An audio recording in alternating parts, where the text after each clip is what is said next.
जयघोष जोर से हो। ये जरूर है कि हम काफ़ी देर से बैठे हुए हैं, लेकिन फिर भी जयघोष का नारा होगा काफ़ी जोर से। बोलिए भारत माता की, भारत माता की, वंदे वंदे। और एक जयकारा में चूंकि सिख समाज से हूँ, बोले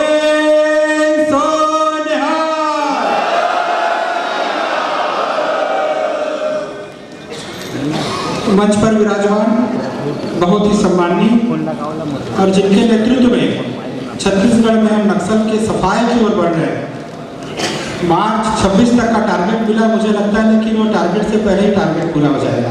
ऐसे प्रदेश के संगठनशील गृह मंत्री, उप मुख्यमंत्री और जिनके साथ युवा मोर्चा में लगातार मुझे कार्य करने का अवसर मिला था, सम्माननीय विजय शर्मा जी आज हमारे बीच उपस्थित हैं। एक बार जोरदार तालियों से बहुत ही सम्माननीय हमारे संगठन के शिल्पी पूर्व में जिनके साथ हमने लगातार काम किया और हमको गढ़ने का जिन्होंने काम किया, पूर्व संगठन महामंत्री और वर्तमान में कर्मकार मंडल के अध्यक्ष सम्माननीय डॉक्टर राम प्रताप सिंह जी। हमारे बीच मंच पर विराजमान विधानसभा के पूर्व अध्यक्ष, भारतीय जनता पार्टी के पूर्व अध्यक्ष और बिल्हा से विधायक, बहुत ही वरिष्ठ विधायक सम्माननीय श्री धर्मलाल कौशिक जी। पूरे प्रदेश में विकास की जिन्होंने गंगा बहाई, सड़कें, पुल, पुलिया और कई ऐसे क्षेत्र थे जहाँ का नक्शा ही उन्होंने बदल दिया। पूर्व कैबिनेट मंत्री और वर्तमान में पश्चिम विधानसभा के विधायक सम्माननीय राजेश गोड़ा जी। बसना विधानसभा का बार बार जिक्र आता था और उस बसना विधानसभा में जो जाकर बस गया और जिनके साथ हमने काम किया, ऐसे वहाँ के विधायक सम्माननीय संपत अग्रवाल जी। और बसना से जिनका संबंध रहा, लेकिन रायपुर में भी उनकी काफ़ी लोकप्रियता रही है, ऐसे रायपुर उत्तर के विधायक सम्माननीय पुरंदर मिश्रा जी। हमारे बीच मंच पर विराजमान सम्मानित संजय श्रीवास्तव जी, नाथ के अध्यक्ष और भारतीय जनता पार्टी के प्रदेश के महामंत्री। मंच पर विराजमान, चूंकि समय कम है, सभी निगम मंडल के आयोग के अध्यक्षगण, हमारे जिले के अध्यक्ष सम्माननीय रमेश ठाकुर जी, आप सभी का अभिनंदन स्वागत करता हूं। चूंकि आज मुख्यमंत्री जी को आना था, लेकिन एक महत्वपूर्ण बैठक चल रही है, नीति आयोग की बैठक चल रही है और एक दिन बाद दिल्ली में देश के यशस्वी प्रधानमंत्री माननीय नरेंद्र मोदी जी के नेतृत्व में बैठक होने वाली है, उसकी तैयारियां चल रही है। इसलिए माननीय मुख्यमंत्री जी का समय हमें नहीं मिल पाया, लेकिन उन्होंने अपने प्रतिनिधि के रूप में सम्माननीय विजय शर्मा जी को यहाँ भेजा है। मैं बहुत संक्षिप्त में अपनी बातों को रखूंगा चूंकि समय कम है।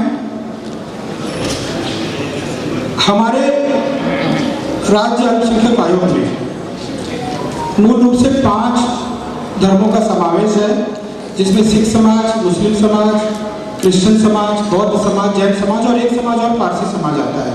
क्योंकि बहुत बड़ी जिम्मेदारी मुझे मिली है, समाज का नेतृत्व करने का अवसर मुझे मिला है। केंद्र और राज्य सरकार की योजनाओं को जन जन तक पहुँचाने के लिए मैं अपनी ओर से पूरा प्रयास करूँगा। देश के यशस्वी प्रधानमंत्री माननीय नरेंद्र मोदी जी का एक नारा है, सबका साथ, सबका विकास और सब पर विश्वास। उन्हीं नीतियों को लेते हुए हम आगे बढ़ेंगे। प्रदेश के यशस्वी मुख्यमंत्री माननीय विष्णुदेव साय जी की जो प्रदेश में साय साय वाली नीति है, उन नीतियों को भी हम जन जन तक पहुंचाएंगे।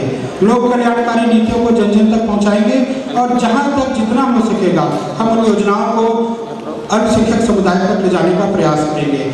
चूँकि हमारे भी सभी निगम मंडल आयोग के अध्यक्ष बैठे हैं, सभी से थोड़ा थोड़ा लेने का भी प्रयास करूंगा। जहां आवास की बात आएगी, हाउसिंग बोर्ड की आएगी, तो मैं अनुराग भैया से रिक्वेस्ट करूंगा। जहां पर कर्मकार मंडल की बात आएगी तो मैं सम्माननीय राम प्रताप जी से आग्रह करूंगा। ऐसे सभी से आग्रह करूंगा कि हमारे आयोग में चूंकि ये सुनवाई आयोग है, जहाँ ज़्यादातर सुनवाई वाले विषय आते हैं, लेकिन 15 सूत्री जो कार्यक्रम है उन कार्यक्रमों को भी जन जन तक ले जाने का काम करेंगे। इसके साथ ही सभी निगम मंडल के आयोगों का सहयोग लेंगे। उन सहयोग को लेकर हम जहाँ तक हो सकेगा वहाँ तक अपने लोगों तक पहुँचाने का प्रयास करेंगे। मेरा लगातार यह प्रयास रहेगा कि साल में 365 दिन 24 घंटे लगातार आपके लिए काम करें। जितना समय मुझे मिलेगा, जब तक भारतीय जनता पार्टी ने विश्वास जताया था उतना समय मैंने किया था, और क्योंकि सरकार में अहम जिम्मेदारी मुझे मिली है, मैं निश्चित रूप से योजनाओं को जन जन तक ले जाने का काम करूँगा। हमारे बीच मेरे साथी हैं युवा मोर्चा में जिनके साथ मैंने काम किया, बेतरा के विधायक भी उपस्थित है सुशांत शुक्ला जी, और विधानसभा में सचेतक भी हैं विधायकों को कैसे विधानसभा में प्रेजेंटेशन देना, सारी चीज़ों को भी अवगत कराते हैं। मैं उनका नाम भूल गया था, माफ़ी चाहूँगा। और एक बात आप सभी को बताना चाहूँगा कि आज विजय भैया की सगाई भी उन्होंने मुझे मना सालगिरह शादी की उन्होंने मुझे मना किया था, लेकिन मैं इसका उल्लेख करना चाहूँगा, इसलिए करना चाहूँगा कि इतनी व्यस्तता के बीच भी हमारे बीच आए। कहीं ना कहीं हमारे लिए सौभाग्य का विषय है कि आप व्यस्त कार्यक्रमों के बीच भी हमारे बीच उपस्थित हैं।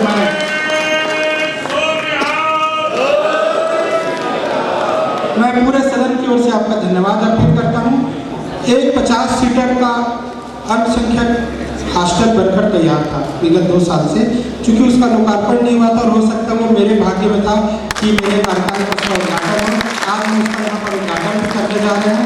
मैं माननीय विजय शर्मा जी से आग्रह करूँगा और सम्मानीय अतिथियों से आग्रह करूँगा कि उस भवन का लोकार्पण बटन दबाकर करें।